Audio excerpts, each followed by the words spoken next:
my cry. Turn it by me name, me turn it up. Con this for tongue.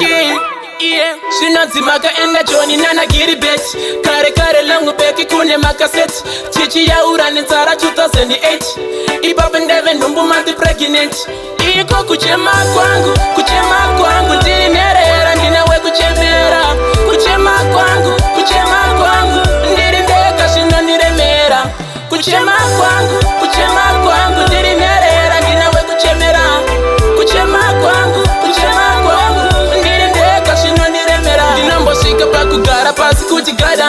Ndochishuwa lefi yangu kumanyisa mbada. Makandita malangu beke ndichiri muyuti. Teti lafu yenyu yakachipa semaputi. Mama vanakana mwezi vatoshaika.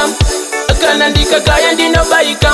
Mukoma Johnny vari kurwara vari muchitokisi. Vari kunzi vaba huku yembe nemasokisi. Iko kuchema kwangu ndiri nerera ndinawe kuchemera. Kuchema kwangu ndiri ndeka shino niremera. Kuchema kwangu ndiri nerera ndinawe kuchemera. Kuchema kwangu ndiri ndeka shino niremera. Chamunagona kungotaura ndine mutoni. Wamusinga sive, wamusinga oni. Daishi chifira mambo chaya foni. Kuna zvinorema ndega hazvikoni. Zvinondirwadza kufema ndatadza. Pandinochema zvichirema daima ndidaira. Iko kuchema kwangu ndiri nerera ndinawe kuchemera. Kuchema kwangu ndiri ndeka zvinondiremera.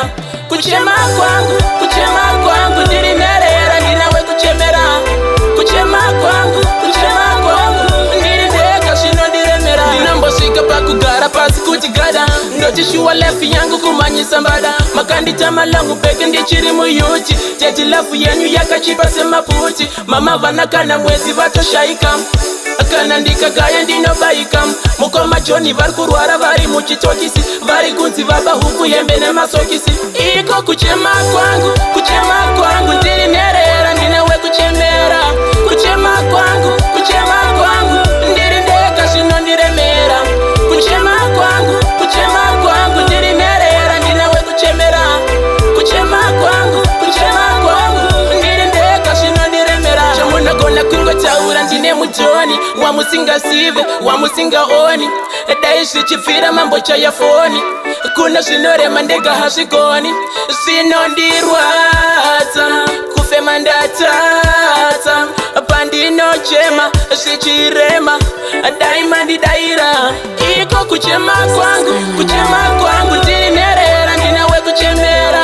Kuchema kwangu ndiri ndeka zvinondiremera. Kuchema kwangu ndiri nerera.